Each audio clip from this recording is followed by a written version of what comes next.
បាទលោកអ្នកនាងជាទីមេត្រីមេដឹកនាំគណៈបកប្រឆាំងលោកសំរងស៊ីមកសហរដ្ឋអាមេរិកដើម្បីជួបជាមួយនឹងមន្ត្រីការទូតរដ្ឋាភិបាលសហរដ្ឋអាមេរិកនិងសហគមន៍ខ្មែរដើម្បីពិភាក្សាអំពីស្ថានភាពនយោបាយនៅកម្ពុជា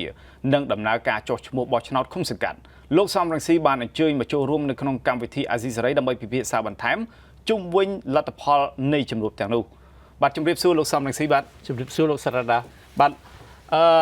លោកសំរងស៊ីក្រោយពីលោកបានជួបជាមួយនឹងមន្ត្រីការទូតរបស់សហរដ្ឋអាមេរិកក៏ដូចជាមន្ត្រីការទូតនៃប្រទេសកាណាដាអីផ្សេងៗតើលទ្ធផលនៃជំនួបនោះបានសម្រេចផ្លែផ្កាអីយ៉ាងណាខ្លះដែរបាទហើយមានការសន្យា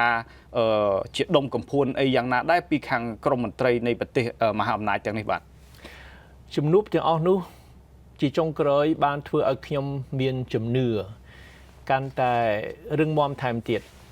ថាសហគមន៍អន្តរជាតិជាពិសេសមហាអំណាចដែលប្រកាន់លទ្ធិប្រជាធិបតេយ្យគេមិនប្រងើយកន្តើយចំពោះវិបត្តិនយោបាយនៅប្រទេសកម្ពុជាទេផ្ទុយទៅវិញគេនឹងប្រើមធ្យោបាយដែលគេមានទាំងអស់មធ្យោបាយទូតមធ្យោបាយហិរញ្ញវត្ថុមធ្យោបាយសេដ្ឋកិច្ចដើម្បីជំរុញអ្នកដឹកនាំប្រទេសកម្ពុជាសប្តាហ៍ឲ្យចេះគោរពគោលការណ៍លទ្ធិប្រជាធិបតេយ្យឲ្យឈប់ធ្វើទុកបុកម្នេញសង្គមស៊ីវិលគណៈបកប្រឆាំងហើយឲ្យធានាសិទ្ធិសេរីភាពពេញលេញជូនចំពោះប្រជារាស្ត្រខ្មែរទាំងមូលប៉ុន្តែតើការជំរុញនឹងតើគេបានដាក់ចេញជាយន្តការអីផ្សេងទេឬក៏មានការសន្យាជាដុំកំភួនអីណាមួយដែរទេអាដាមយើងឃើញសញ្ញាខ្លះដែលខុសប្លែកពីមុនជាលើកទី1ដែលសហគមន៍អន្តរជាតិនិយាយភាសាតែមួយប្រទេស39ដែលធ្លាប់មានការខ្វែងគំនិតគ្នាខ្លះពីមុនស្ដីពីប្រទេសកម្ពុជានេះតែឥឡូវនេះគេឯកភាពគ្នាគេបានធ្វើសេចក្តីថ្លែងការណ៍រួមថាគេចង់ឃើញឲ្យស្ថានភាពនយោបាយនៅប្រទេសកម្ពុជាមានការធូរស្រាលឡើងវិញហើយគេចង់ជំរុញឲ្យមានការបោះឆ្នោតត្រឹមត្រូវសេរីយុត្តិធម៌នៅប្រទេសកម្ពុជាហើយគេចង់ឲ្យប្រទេសយើងកុំឲ្យមានអំពើហិង្សានៅប្រទេសយើងដាច់ខាតមិនត្រូវចាប់ចងមិនត្រូវវាយដំទាំងប្រជារាស្ត្រទូទៅទាំងអ្នកតំណាងរាស្ត្រដែលធ្លាប់តែរងគ្រោះដោយអំពើហិង្សាគេមិនចង់ឲ្យមានអំពើហិង្សាបែបនឹងទៀតបាទឥឡូវងាកទៅបញ្ហាស្ថានភាពនៅប្រទេសកម្ពុជានៅថ្ងៃនេះវិញគឺថាតំណាងរាស្ត្ររបស់អាដាមមិនបានចូលរួមប្រជុំសភាទេគឺធ្វើពហិការប្រជុំសភានៅថ្ងៃនេះដែលពួកគេអះអាងថាមានការដូចថាមានការភ័យខ្លាចក្នុងការចូលប្រជុំហ្នឹងតើហេតុអីបានជាពួកគេមានការភ័យខ្លាចឡើងវិញក្នុងការចូលប្រជុំនៅពេលនេះបាទដូចខ្ញុំទើបតែនិយាយអំបញ្ញមិញរដ្ឋាភិបាលគណៈបកកណ្ដាលអំណាចតែងតែប្រើអំពើហិង្សាមកលើអ្នកតំណាងរាស្ត្រគណៈបកសង្គ្រោះជាតិយើងចងចាំទាំងអស់គ្នាថាលោកគង់សុភាលោកញយចម្រើនបានត្រូវគេស្ទាក់វាយដំធ្វើឲ្យរងរបួសយ៉ាងខ្លាំងដែលតម្រូវឲ្យជនរងគ្រោះទាំងពីរនោះត្រូវគេបញ្ជូនទៅមន្ទីរពេទ្យទៅព្យាបាលស្នាមរបួសរាប់សប្តាហ៍ហើយយើងឃើញថាមាន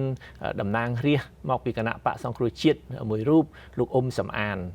និងសមាជិកព្រឹទ្ធសភាមកពីគណៈបកសង្គ្រោះជាតិមួយរូបគឺលោកហុងសុខួរកំពុងតែជាប់ពន្ធនាគារហើយលោកកឹមសុខាក៏ត្រូវគេគៀបសង្កត់មិនអាចចេញមកធ្វើសកម្មភាពធម្មតានៅខាងក្រៅទីស្នាក់ការគណៈបកសង្គ្រោះជាតិនៅរាជធានីភ្នំពេញឡើយហើយគេមានកសាងសំណុំរឿងដើម្បីទៅរករឿងសមាជិកគណៈបកសង្គ្រោះជាតិជាច្រើនគ្រប់ជាន់ថ្នាក់ទាំងថ្នាក់ដឹកនាំទាំងសកម្មជនរហូតទៅដល់ថ្នាក់មូលដ្ឋានហើយចំពោះរូបខ្ញុំសំរងស៊ីក៏គេបានប្រឌិតរឿងកោលទោសខ្ញុំកាត់ទោសខ្ញុំធ្វើឲ្យខ្ញុំត្រូវតែបង្ខំចិត្តមួយរយៈពេលនៅធ្វើការក្រៅប្រទេសសិនបាទការវាយធ្វើបាបទៅលើតំណាងរាស្ត្រលោកញយចម្រើននិងគង់សភាហ្នឹងគឺកើតឡើងក្រោយពីមានការធ្វើបាតកម្មដូចថាស្របពេលគ្នាមានការធ្វើបាតកម្មនៅបារាំងផងហើយពេលនោះលោកនាយករដ្ឋមន្ត្រីបានមានប្រសាសន៍ថាបើបាតកម្មនៅបារាំងធ្វើបាតកម្មនៅបារាំងនោះក៏មានការធ្វើបាតកម្មនៅក្នុងប្រទេសដែរក្រោយមកគឺមានតំណាងរាស្ត្រ2នាក់របស់តំណាងរាស្ត្ររបស់បកសង្គ្រោះជាតិនោះបានរងរបួសតើវាអាចមានសញ្ញាដូចគ្នាដែរទេក្នុងការភ័យខ្លាចរបស់បកសង្គ្រោះតំណាងរាស្ត្របកសង្គ្រោះជាតិក្នុងការចូលប្រជុំសភានៅពេលនេះគណៈមានការធ្វើបាតកម្មនៅប្រទេសអូស្ត្រាលីនោះបាទបាទឲ្យយើងមានការព្រួយបារម្ភបែបនឹងហើយ បានយើងមិនទាន់សម្រេចចូលរដ្ឋសភានៅឡើយទេហើយក៏គ្មានសញ្ញាណាតែថានឹងដោះលែងអ្នកដែលគេបានចាប់យកទៅដាក់គុកនៅព្រៃសរអត់ទាន់មានសញ្ញាអីហើយមិនទាន់ឃើញមានកាយវិការជីវិតជំនាញណាមួយពីខាងនោះអញ្ចឹងយើងរងចាំយើងត្រៀមតែចូលរួមសភាធ្វើកាយវិការជីវិតជំនាញផ្សេងប៉ុន្តែត្រូវមានកាយវិការជីវិតជំនាញទុនភ្លុននេះទៅវិញទៅមកបាទអាដាមពាក់ព័ន្ធទៅនឹងបញ្ហាស្ថានភាពនយោបាយក្នុងពេលបច្ចុប្បន្ននេះដែរគឺថាព្រះមហាក្សត្របានចេញព្រះរាជសារមួយដើម្បីទាមទារឲ្យគណៈបកទាំងពីរបន្តរួមគ្នាដោះស្រាយស្ថានភាពនយោបាយនិងបញ្ហាសន្តិសុខឬក៏ការគោរពសិទ្ធិមនុស្សទាំងឡាយហ្នឹងតើព្រះរាជសារនេះមានន័យយ៉ាងណាសម្រាប់គណៈបកទាំងពីរអាដាមក្នុងនាមគណៈបកសង្គ្រោះជាតិខ្ញុំសូមអបអរសាទរព្រះរាជសារនេះហើយយើងបដិញ្ញាដង្ហែតាមព្រះរាជតម្រិះរបស់ព្រះមហាក្សត្រព្រះមហាក្សត្រព្រះអង្គជានិមិត្តរូបនៃឯកភាពជាតិដូច្នេះយើងត្រូវតែដង្ហែតាមព្រះរាជតម្រិះដើម្បីធានាឲ្យមានឯកភាពជាតិពិតប្រាកដឲ្យខ្មែររួបរวมគ្នាធ្វើការជាមួយគ្នាទោះជានិន្នាការនយោបាយខុសគ្នាក៏ដោយតែផលប្រយោជន៍ប្រទេសជាតិរបស់យើងទាំងអស់គ្នាតម្រូវឲ្យយើងជានាគ្នាហើយធ្វើការជាមួយគ្នាបាទអាដាមដោយបានជ្រាបឲ្យថាអនុប្រធានរបស់អាដាមហ្នឹងបានទៅចុះឈ្មោះបោះឆ្នោតហើយដែលក្រុមអ្នកវិភាគថានៅពេលដែលឃើញអនុប្រធានគណៈបកសង្គ្រោះជាតិដែលធ្លាប់ដែលនៅក្នុងទីស្នាក់ការមួយរយៈមកនេះបានចេញទៅលើកដំបូងទៅចុះឈ្មោះបោះឆ្នោតអញ្ចឹងបានន័យថាស្ថានភាពនយោបាយនៅកម្ពុជានឹងហាក់មានភាពត្រជាក់បន្តិចហើយតើតិនបញ្ហានេះតើការទៅចុះឈ្មោះបោះឆ្នោតរបស់អាដាមកឹមសុខានៅពេលនេះតើមានការចរចាឬក៏មានការត្រូវរើគ្នាណាក្រោយឆាកអីដែរទេដែលធ្វើឲ្យលោកកឹមសុខានឹងអាចហ៊ានទៅចុះឈ្មោះបោះឆ្នោតបានអត់ទាន់មានការចរចាអ្វីទេតែលោកកឹមសុខាគាត់បានចំណាយពេលមិនដល់1ម៉ោងផងទៅចុះឈ្មោះបោះឆ្នោតហើយគាត់ក៏បានវិលត្រឡប់មកទីស្នាក់ការគណៈបកសង្គ្រោះជាតិវិញហើយគាត់មិនទាន់មានការធានាថាបើគាត់ទៅធ្វើសកម្មភាពនៅក្រៅគណៈបកទៀតហើយរហូតទៅដល់ខេត្តក្រុងនានាទូទាំងប្រទេសកម្ពុជាអត់មានអ្វីដែលធានាថាគេនឹងមិនចាប់គាត់ទេពីព្រោះផ្ទុយទៅវិញកាលពីប្រហែលថ្ងៃប្រហែលសប្តាហ៍មុនមានការគម្រាមកំហែងថាគេប្រើកងកម្លាំងប្រដាប់អាវុធទៅចាប់គាត់ដើម្បីឲ្យគាត់នឹងធ្វើតាមអ្វីដែលគេបានថ្កោលទោសគាត់យ៉ាងអយុត្តិធម៌នោះតែគាត់ឆ្លើយតបយ៉ាងម៉េចដែរគាត់ថាគាត់អត់ទៅតាមការគេកោះហៅនោះទេពីព្រោះគាត់មានអភ័យឯកសិទ្ធិហើយរដ្ឋសភាត្រូវតែការពារអ្នកតំណាងរាស្ត្រទាំងអស់អ្នកតំណាងរាស្ត្រទាំងអស់មានអភ័យឯកសិទ្ធិដូច្នេះអ្វីដែលយើងរងចាំនោះគឺឲ្យមានការធានាថានឹងគោរពអភ័យឯកសិទ្ធិអ្នកតំណាងរាស្ត្រឲ្យបានត្រឹមត្រូវឲ្យបានពេញលេញបាទអាដាមកឹមសុខាបានទៅចុះឈ្មោះបោះឆ្នោតហើយតើពេលណាដល់វេនអាដាមទៅចុះឈ្មោះម្ដងអាស្រ័យលើដំណោះស្រាយនយោបាយរឿងការចោទប្រកាន់ខ្ញុំតាមរយៈតុលាការនោះគឺជារឿងនយោបាយទេពេលណាមានដំណោះស្រាយនយោបាយត្រឹមត្រូវពេលនោះអារឿងតុលាការទាំងប៉ុន្មានហ្នឹងវាចប់ដោយខ្លួនវាទេបាទដំណោះស្រាយហ្នឹងតើអាដាមចង់ឃើញដំណោះស្រាយកើតឡើងដោយរបៀបមិនដែរដំណោះស្រាយហ្នឹងគឺមិនត្រូវឲ្យគណៈបកកណ្ដាលអំណាចយកប្រព័ន្ធតុលាការទៅធ្វើជាឧបករណ៍នយោបាយគឺទៅគៀបសង្កត់ថ្នាក់ដឹកនាំនិងសមាជិកគណៈបកប្រឆាំងគណៈបកសង្គ្រោះជាតិនោះទេយើងត្រូវប្រកួតប្រជែងដោយស្មើភាពគ្នាដើម្បីឲ្យប្រជារាស្ត្រអាចជ្រើសរើសអ្វីដែលលោកចង់បានបើលោកចង់បានថ្នាក់ដឹកនាំគណៈបកណាឲ្យមកដឹកនាំប្រទេសទាល់តែយើងត្រូវតែបញ្ចប់បរិយាកាសគម្រាមកំហែងគៀបសង្កត់ដោយប្រើប្រព័ន្ធតុលាការមកធ្វើទុកបុកម្នេញថ្នាក់ដឹកនាំគណៈបកសង្គ្រោះជាតិនោះបាទអាដាមពាក់ព័ន្ធទៅនឹងបញ្ហានេះដែរដូចថាកាលពីសប្តាហ៍កន្លងទៅនេះតំណាងរាស្ត្រម្នាក់របស់អាដាមគឺលោកញយចម្រើនដែលលោកជាមានសញ្ជាតិខ្មែរផងមានសញ្ជាតិអាមេរិកផងលោកបានមករដ្ឋធានី Washington ដើម្បីដាក់ពាក្យប្តឹងប្រឆាំងលោកនាយករដ្ឋមន្ត្រីហ៊ុនសែនផងនិងប្រឆាំងលោកហ៊ុនម៉ាណែតផងនៅតុលាការនៅក្នុងទីក្រុង Long Beach នៃរដ្ឋ California ការប្តឹងមេដឹកនាំនៃប្រទេសកម្ពុជាហ្នឹងគឺពីបទប៉ុនប៉ងមនុស្សឃាតទៅលើរូបលោកការប្រើអំពើហិង្សាវាយដំលោកកាលពីពេលកន្លងទៅហ្នឹងពីឆ្នាំ2015កន្លងទៅហ្នឹងហើយតើ ខ្ញុំចង់ដឹងថាតើវត្តមានរបស់អាដាមនៅក្នុងសហរដ្ឋអាមេរិកនៅពេលនេះតើមានតាក់ទងជាមួយនឹងបណ្ដឹងរបស់តំណាងរាស្ត្ររបស់អាដាមទៅតុលាការអាមេរិកពាក់ព័ន្ធទៅនឹងបទមនុស្សឃាតទៅលើតំណាងរាស្ត្ររបស់អាដាមដែលលោកញយចម្រើននឹងដែរទេអាដាមបាទអត់មានពាក់ព័ន្ធអ្វីទេតែនៅប្រទេសដែលកាន់លទ្ធិប្រជាធិបតេយ្យប្រជារាស្ត្រគ្រប់រូបគេមានសិទ្ធិដាក់ពាក្យបណ្ដឹងតាមអ្វីដែលគេយល់ឃើញថាគេរងគ្រោះដោយអំពើអយុត្តិធម៌ណាមួយគឺគេដាក់ពាក្យបណ្ដឹងហើយតុលាការគេឯករាជ្យតុលាការនៅប្រទេសដែលកាន់លទ្ធិប្រជាធិបតេយ្យពិតប្រាកដគឺឯករាជ្យហើយយកពាក្យបណ្ដឹងនោះយកទៅចាត់ចែងយ៉ាងម៉េចនឹងតាមនីតិវិធីច្បាប់តាមនីតិវិធីតុលាការដូច្នេះមិនមែនដូចប្រទេសកម្ពុជាដែលប្រជាពលរដ្ឋមិនអាចរំពឹងលើតុលាការនៅស្រុកខ្មែរសប្តាហ៍ថ្ងៃនេះទេពីព្រោះតុលាការនៅស្រុកខ្មែរមិនឯករាជ្យទេហើយបើយើងមិនគ្រប់គ្រងគណៈបកកាន់អំណាចគឺតុលាការនោះចាំតែធ្វើបាបយើងតែនៅសហរដ្ឋអាមេរិកអត់ទេគេផ្ដល់យុត្តិធម៌ជូនជនរងគ្រោះទោះជាជនរងគ្រោះនោះមានយោបល់និន្នាការនយោបាយយ៉ាងម៉េចគេអត់រវល់ទេគឺគេស្រាវជ្រាវគេនឹងដោះស្រាយរាល់ពាក្យបណ្ដឹងដោយឈរលើច្បាប់ហើយឈរលើគតិយុត្តិធម៌ពិតប្រាកដអាដាមពាក្យបណ្ដឹងនឹងតើអាចធ្វើឲ្យស្ថានភាព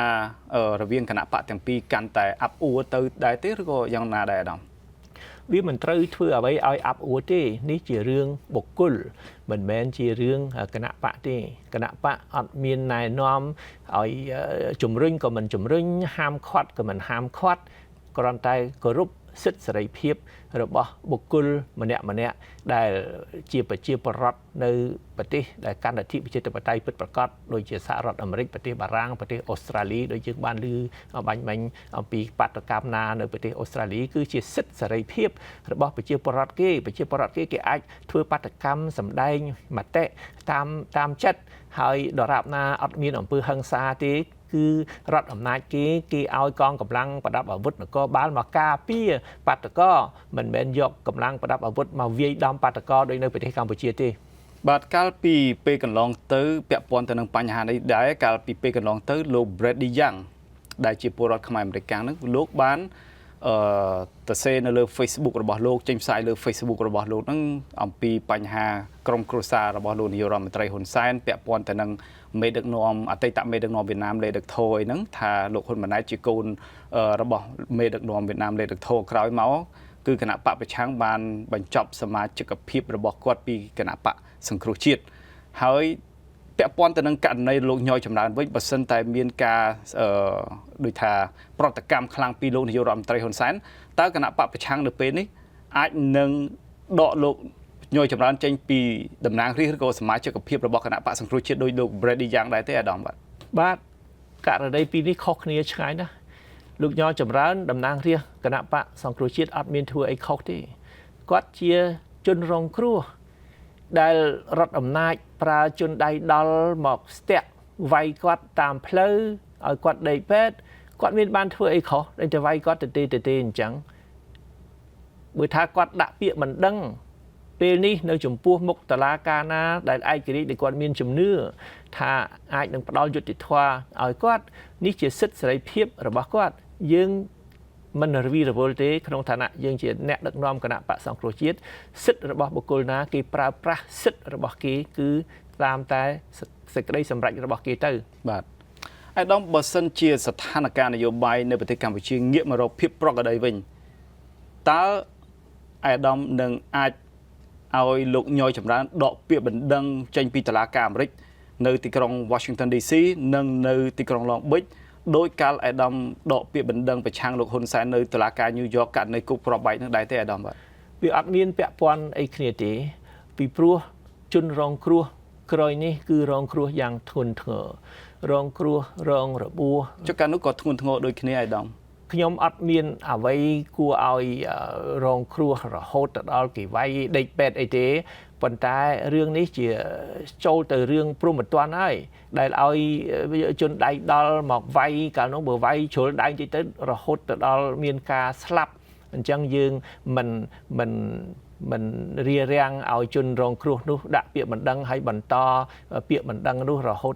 ដល់តែតុលាការផ្ដល់យុត្តិធម៌ជូនឲ្យបានត្រឹមត្រូវ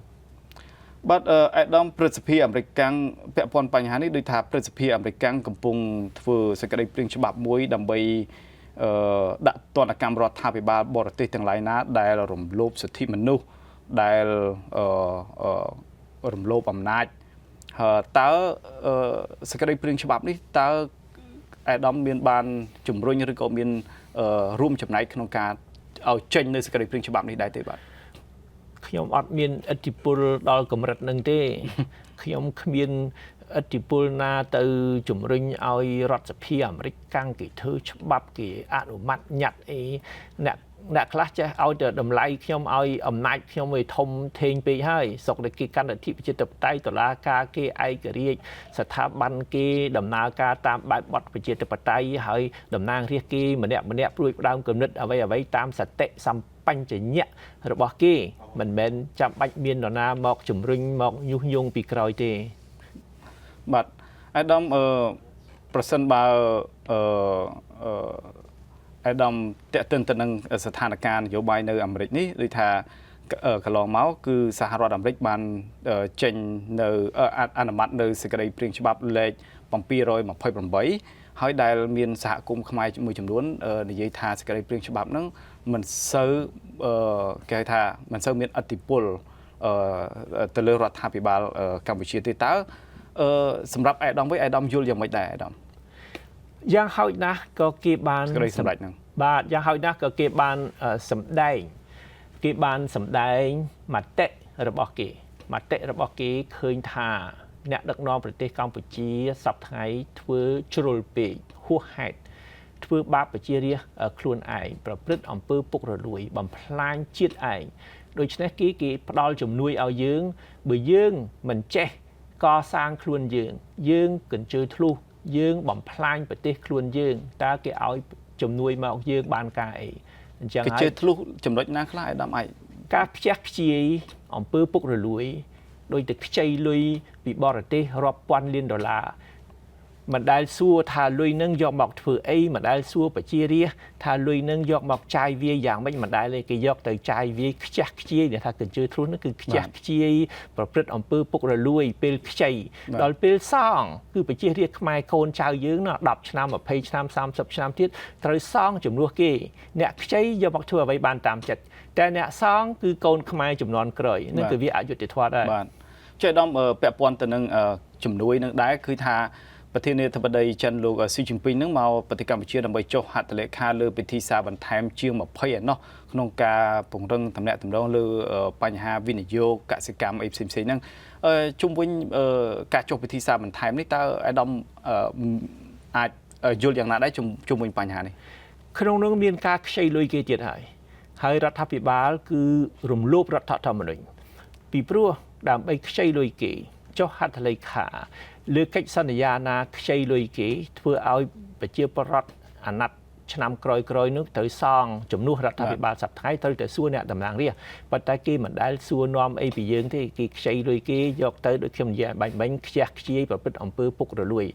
ដូច្នេះយើងត្រូវតែទាមទារឲ្យមានតម្លាភាពពេលណាដែលមានរដ្ឋាភិបាលថ្មីនៅប្រទេសកម្ពុជាដែលជារដ្ឋាភិបាលប្រជាធិបតេយ្យពិតប្រាកដពេលនោះយើងសួរប្រជារាស្ត្រសួរថាលុយនឹងខ្ចីប៉ុន្មានខ្ចីក្នុងលក្ខណៈយ៉ាងម៉េចដើម្បីយកមកធ្វើអីប្រជារាស្ត្រចង់បានឲ្យរដ្ឋាភិបាលធ្វើអីដែលលុយដែលខ្ចីមកពីគេនោះពីព្រោះនេះជាការទទួលខុសត្រូវចំពោះប្រជារាស្ត្រខ្មែរទាំងមូលមិនត្រឹមតែពេលនេះទេគឺនៅថ្ងៃអនាគតថែមទៀតអាដាមក្នុងនាមអាដាមជាអ្នកសេដ្ឋកិច្ចមួយរូបដែរតើអាដាមមើលឃើញថាអំពើពុករលួយពីការប្រើប្រាស់នៅកម្ចីឬក៏ជំនួយហ្នឹងតាមរយៈរូបភាពអីខ្លះអាដាមអាចជួយបង្ហាញខ្លះបានអ្វីដែលខ្ញុំចង់លើកឡើងជាចម្លើយនេះគឺស្ថិតនៅក្នុងព្រះរាជសារព្រះមហាក្សត្របានស្នើឲ្យកម្ពុជាចេះគោរពច្បាប់គោរពលទ្ធិប្រជាធិបតេយ្យដើម្បីធានាឲ្យមានការអភិវឌ្ឍប្រកបដោយចីរភាពនិងសមធម៌ពាក្យនេះមានន័យទូលំទូលាយណាស់អភិវឌ្ឍពិតប្រាកដមិនមែនអភិវឌ្ឍคล้ายដោយសពថ្ងៃប្រកបដោយចីរភាពគឺថាអាចដំណើរការបានយូរបើយើងកាប់បំផ្លាញព្រៃឈើទៅប្រមាណឆ្នាំនឹងស្ទើរតែអស់គឺថាវាប៉ះពាល់ដល់អនាគត ប្រទេសកម្ពុជាយើងហើយការអភិវឌ្ឍបែបនេះมันអាចដំណើរការបានយូរទេហើយអភិវឌ្ឍប្រកបដោយសមធម៌នោះគឺយុត្តិធម៌សង្គមឲ្យបានចំណេញដល់ប្រជារាស្ត្រទូទៅមិនមែនដូចជាអភិវឌ្ឍคล้ายសប្តាហ៍ថ្ងៃដែលចំណេញតែក្រុមអ្នកដឹកនាំមួយក្រុមតូចក្រុមគ្រួសារគេហើយអ្នករកស៊ីខលខូចជាមួយគេប៉ុណ្ណោះទេបាទអាដាមជាចុងក្រោយតើអាដាមមានអ្វីបន្ថែមទេបាទសូមដោយខ្លីបាទខ្ញុំសប្បាយចិត្តដោយឃើញថាប្រជាពលរដ្ឋឥឡូវមានការយល់ដឹងខ្ពស់ប្រជាពលរដ្ឋជាពិសេសយុវជនតាមរយៈ Facebook ហ្នឹងគេដឹងព័ត៌មានគេដឹងការពិតអ្នកណាធ្វើអាក្រក់អ្នកណាធ្វើល្អគេដឹងទាំងអស់ហើយប្រជាពលរដ្ឋឃើញអញ្ចឹងហើយបានចង់ឲ្យមានការផ្លាស់ប្ដូររងចាំការបោះឆ្នោតខាងមុខឆ្នាំ2017-2018តែដើម្បីឲ្យយើងមានសិទ្ធិបោះឆ្នោតយើងត្រូវតែទៅចុះឈ្មោះបោះឆ្នោតខ្ញុំសូមរំលឹកបងប្អូនណាហើយនៅសល់ច្រើនណាស់ដែលមិនទាន់បានទៅចុះឈ្មោះសូមរំលឹកថាទោះជាបងប្អូនមួយចំនួនបានបោះឆ្នោតហើយពីមុនមានឯកសារពីមុនមកតែឥឡូវនេះគេឆាចោលហើយមិនយកជាការបានទេយើងត្រូវតែចុះឈ្មោះឡើងវិញចុះឈ្មោះពី0អញ្ចឹងហើយបានខ្ញុំសូមឲ្យបងប្អូនទាំងអស់ដែលស្រឡាញ់យុត្តិធម៌ចង់ឲ្យមានការផ្លាស់ប្ដូរសូមអញ្ជើញទៅចុះឈ្មោះបោះឆ្នោតមុនថ្ងៃ29ខែវិច្ឆិកាខាងមុខនេះបាទសូមអរគុណច្រើនអាដាមសំរងស៊ីដែលបានចំណាយពេលជាមួយនឹងទូរទស្សន៍អាស៊ីសេរីនៅពេលនេះបាទអរគុណលោកសារ៉ាដាបាទ